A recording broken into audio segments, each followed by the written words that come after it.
தென்னாடுடைய சிவனே போற்றி, எந்நாட்டவர்க்கும் இறைவா போற்றி. அனைத்து தமிழ் உள்ளங்களுக்கும் கனிவான வணக்கங்கள். நிகழும் ஸ்ரீ மங்களகரமான சோபகிருது ஆண்டு பிப்ரவரி மாதம் 13ஆம் தேதி செவ்வாய்க்கிழமை அன்று சதுர்த்தி திதியில் உத்திரட்டாதி நட்சத்திரத்தில் சித்தம் நாமயோகத்தில் வணிசை கர்ணத்தில் அமிர்தயோகம் கூடிய நன்னாளில் இந்த சீர்மிகு மாசி மாதம் பிறக்கிறது. நவ கிரகங்களின் அதிபதியான சூரிய பகவான் கும்பராசியில் சஞ்சாரிக்கும் காலம்தான் மாசி மாதம் என்று அழைக்கப்படுகின்றது. தமிழ் மாதங்களில் 11வது மாதமான மாசி மாதத்தில் மாசி மக விரதமும் மகா சிவராத்திரி விரதமும் கடைபிடிக்கப்படுவது விசேஷம். மாசி மாதத்தில் பௌர்ணமி நிறைந்த மக நட்சத்திர நாளில் கொண்டாடப்படும் விரதம் மாசி மகம்.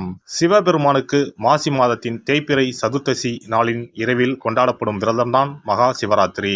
பிறக்க போகும் இம்மாதம் உங்கள் வாழ்வில் வளமும் நலமும் செல்வ செழிப்பும் பெற்று புதிய வாய்ப்புகள் புதிய வெற்றிகளுடன் மங்களகரமாக அமைய எல்லாம் வல்ல இறைவனை உளமாற வேண்டி விரும்பி கேட்டுக்கொள்கிறேன். இம்மாத கிரக நிலைகளை பார்க்கும்போது மேசத்தில் குருவும், கன்னி ராசியில் கேது பகவானும், மகர ராசியில் செவ்வாய் சுக்கிரன் புதனும், கும்பராசியில் சனியும் சூரியனும் சேர்ந்து பயணிக்கின்றனர். மீன ராசியில் ராகு பகவான் சஞ்சாரம் செய்கின்றார். கிரக சஞ்சாரங்களின் பாதிப்பால் ஒரு சில ராசிக்காரர்கள் தங்கள் வாழ்வில் மண் மீதும் பெண் மீதும் ஆசைப்பட்டு வீண் விரயங்களை அடைந்து திருவோடு ஏந்தி பிச்சை மட்டும் எடுக்கவில்லை என்ற நிலை இருந்தது. தெய்வமாய் நீங்கள் நினைத்தவர் கூட உங்களை தெருவில் நிற்க வைத்து பார்த்தனர். ஆடாத ஆட்டமாடி ஒடுங்கிய உங்கள் வாழ்வில் இனி வசந்தம் வீசப்போகிறது. வரும் வாய்ப்பை சரியாக பயன்படுத்தி முன்னேறும் வழியினை பாருங்கள். மிதுன ராசி அன்பர்களுக்கு மிருகசீரிடம் 3, 4ஆம் பாதம், திருவாதிரை, புனர்பூசம் 1, 2, 3ஆம் பாதம் நட்சத்திரங்களில் பிறந்தவர்களுக்கு உங்களது இனம் புரியாத சஞ்சலங்கள் அனைத்திற்கும் தீர்வை தருகின்ற மாதம் இது. மாதம் தொடங்கி முதல் வாரம் முடிவதற்குள் எதிர்கால உயர்வுக்கான அனைத்து அதிர்ஷ்டங்களையும் சந்திக்கப் போகிறீர்கள். எந்த விஷயத்திலும் தடை தாமத குறுக்கீடு ஏற்படாது. இம்மாத கிரக நிலைகளான 9ஆம் இட சூரியன், 11இல் குரு, ராசிநாதன் புதன், லாபாதிபதியான செவ்வாய் கிரகத்தின் பலம் ஆகியவற்றால் எதிர்பாராத வகையில் திருப்தி மேன்மைகளை வழங்கும். பொருளாதாரம் சிறப்பாகவே தொடரும். ஆரோக்கிய தொந்தரவு, மருத்துவ செலவினங்கள் ஏற்படாது. அத்தியாவசிய கடமை விஷயங்கள் உபரியாகவே பூர்த்தியாகும். வாழ்க்கை துணையுடனான ஒற்றுமை குறைவு பிரச்சனைகளில் முதல் வாரம் முடிந்த பிறகு இனிமையான தீர்வு ஏற்படும். உத்தியோகம், பணி, பதவி, பொறுப்பு விஷயங்களில் சங்கடம், வீண் பிரச்சனைகள், அதிகாரி சக ஊழியர்கள் மூலம் ஏற்பட்டிருக்கிற நெருக்கடிகள் விலகும். இம்மாதத்தில் மிருகசீரிட நட்சத்திரக்காரர்கள் ஏகபோக வளர்ச்சிகளை, சந்தோஷ மாற்றங்களை சந்திப்பார்கள். கடன், கன்னி, பம்பு வழக்கு விஷயங்களால் பாதிப்பு நெருங்காது. பூர்வீக சொத்து சம்பந்தமான வில்லங்க விவகாரங்களில் கோர்ட், காவல்துறை, பஞ்சாயத்து பிரச்சனைகளில் சாதகம் உண்டு. திருவாதிரை நட்சத்திரக்காரர்கள் மாதம் தொடங்கி 16 தினங்கள் வரை கவனமாக செயல்பட வேண்டியது அவசியம். அதன் பிறகு போராட்டமும் பிரச்சனைகளும் ஓய்ந்துவிடும். முதல் வாரம் கடந்த பிறகு புனர்பூசம் நட்சத்திரக்காரர்களுக்கு திடீர் வருமானம், இரட்டை லாபம், பரிசு, பண ஆதாய வரவுகள் என்று களை கட்டப் போகிறது.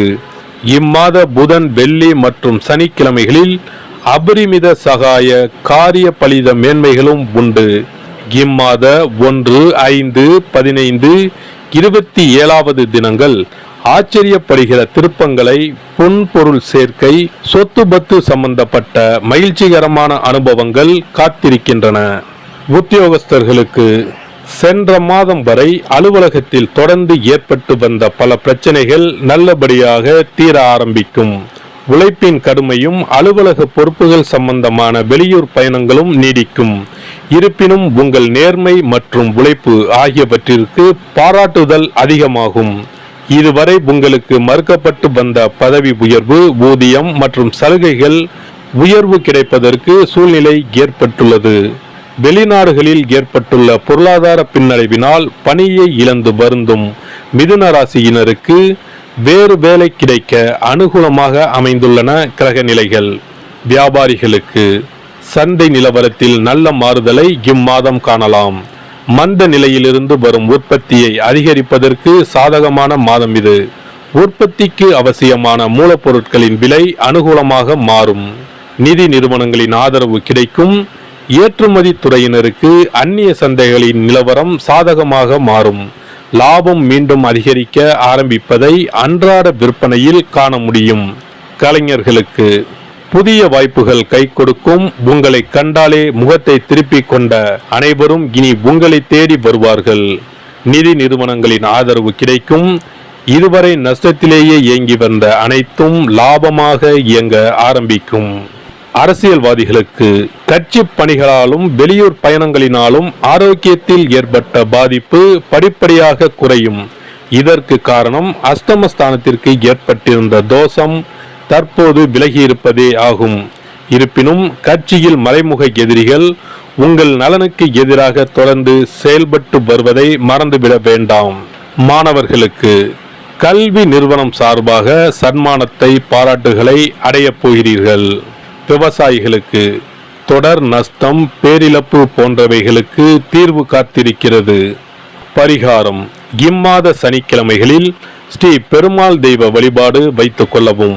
செவ்வாய்க்கிழமைகளில் ஸ்ரீ காளி வழிபாடு செய்வதன் மூலம் பல நன்மைகளை அடையலாம். சிறப்பு பரிகார கோவில். திருமணம் தடைப்பட்டாலோ அல்லது நீண்ட நாட்கள் திருமணம் ஆகாமல் இருந்தாலோ சிறுவாபுரி பாலசுப்பிரமணிய சுவாமி கோவிலை நாடினால் பலன் உண்டாகும். நம் பிரார்த்தனை நிறைவேற சிறுவாபுரி முருகன் கோவிலுக்கு தொடர்ந்து 6 வாரமும் ஏதாவது ஒரு கிழமையில், அதாவது 6 வாரமும் முதல் வாரம் வந்த கிழமையிலேயே தொடர்ந்து அடுத்த 5 வாரமும் வர வேண்டும். வரும் நேரமும் ஒரே மாதிரியாக இருக்க வேண்டும். காலை என்றால் ஒவ்வொரு வாரமும் காலையிலே வர வேண்டும். மாலை என்றால் ஒவ்வொரு வாரமும் மாலையிலே வர வேண்டும். திருமணம் ஆக வேண்டிய நபர் 6 வாரமும் வாரம் ஒரு நாள் என்று 6 தடவைகள் தொடர்ந்து வந்து சிறுவாபுரி பாலசுப்பிரமணிய சுவாமியை வழிபட திருமணம் விரைவில் அமையப்பெறும். திருமணம் ஆக வேண்டி ஆண்டவனிடம் பிரார்த்திக்க வருபவர்கள் வள்ளி மணவாள பெருமானுக்கு அர்ச்சனை செய்து வர வேண்டும்.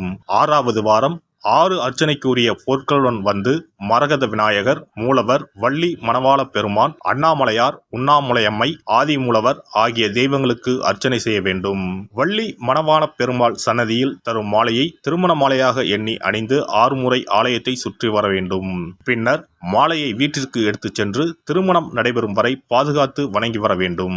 திருமணம் முடிந்ததும் தம்பதி இத்தலம் வந்து 6 தெய்வ சந்நிதிகளுக்கும் அர்ச்சனை செய்து பழைய மாலையை கோவிலில் உள்ள மரத்தில் கட்ட வேண்டும். திருமணம் தவிர மற்ற வேண்டுதல்களான வீடு, பிள்ளை பேறு, செல்வம், நோய் நிவர்த்தி ஆகியவை பெற வருபவர்கள் மேற்படி முறைப்படி 6 வாரமும் மூலவர் சன்னதியில் அர்ச்சனை செய்து வர வேண்டும்.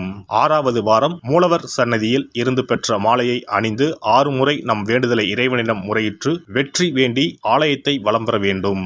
இத்தலத்திற்கு பிரார்த்தனை செய்து வருபவர்கள் 6 வாரமும் திருப்புகழ் பாடி இறைவனை வணங்க வேண்டும்.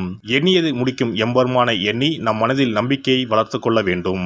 முதல் 5 வாரங்களுக்கு ஒவ்வொரு முறை வரும்போதும் 2 தேங்காய், 2 வாழைப்பழம், வெற்றிலைப்பாக்கு, பூமாலை 1 மற்றும் 2 எலுமிச்சப்பழம் கொண்டு வந்து வணங்க வேண்டும். 6வது வாரம் ஆண்டவனை வழிபட்டு அர்ச்சனை அல்லது அபிஷேகம் செய்ய வேண்டும். ஒவ்வொரு வாரமும் வந்து போகும்போது நம்மிடம் கொடுக்கப்பட்ட ஒரு எலுமிச்சம் பழத்தை வீட்டிலே வைத்து பூ வைத்து பூஜித்து வர வேண்டும். முதல் வார எலுமிச்சம் பழத்தை 2வது வார எலுமிச்சம் பழம் வந்தவுடன் எடுத்து கடல், கிணறு ஏதாவது ஓர் அசுத்தம் இல்லாத இடத்தில் சேர்த்துவிட்டு தற்சமயம் பெற்று வந்த பழத்தை மீண்டும் பூஜிக்க வேண்டும். இவ்வாறு 5 வாரம் செய்துவிட்டு 6வது வாரம் நாம் பெற்று வந்த பழத்தை ஈரம் படாது பாதுகாத்து நம்முடைய பிரார்த்தனை நிறைவேறும் வரை பூஜிக்க வேண்டும். இந்த பிரார்த்தனை பூஜை காலங்களில் நாம் அண்டர்பதி திருப்புகளை ஓதி வணங்க வேண்டும். நம் பிரார்த்தனை நிறைவேறியதும் சிறுவாபுரி வந்து 6 அர்ச்சனைக்கு உரிய பொருட்கள் வைத்து பால சுப்பிரமணிய சுவாமியை வணங்க வேண்டும். இங்கு உள்ள 2 முருகப்பெருமான் சன்னதிகளில் ஆதி மூலவரிடம் நம்முடைய குறைகளையும் தடைகளையும் நீக்க கோரி வணங்கி வர இன்ப வாழ்வு உண்டாகும். இத்தலத்தில் பிரார்த்தனை செய்து வருவோர்கள் முதல் வாரத்திலோ அல்லது தொடர்ந்து வரும் வாரங்களிலோ பலன் பெறுவது உண்டு. ஒருவருடைய நம்பிக்கை மிகுந்த பிரார்த்தனை அவரின் காரியத்தை மிக விரைவில் முடித்து வைக்கும். எல்லாம் வல்ல இறையருளால் நீங்களும் உங்கள் அன்பு குடும்பமும் உடல் நலம், நீலாயுள், நிறை செல்வம், உயர் புகழ், மெய்ஞானம் ஓங்கி வாழ்க வளமுடன். இந்த வீடியோ பதிவு உங்களுக்கு பிடித்திருந்தால் லைக் பண்ணுங்க, கமெண்ட் பண்ணுங்க, ஷேர் பண்ணுங்க, மறக்காம சப்ஸ்கிரைப் பண்ணுங்க, பக்கத்துல இருக்கிற பெல் பட்டனை கிளிக் பண்ணுங்க. நன்றி, வணக்கம். ஓம் நமச்சிவாய. சிவாய நம.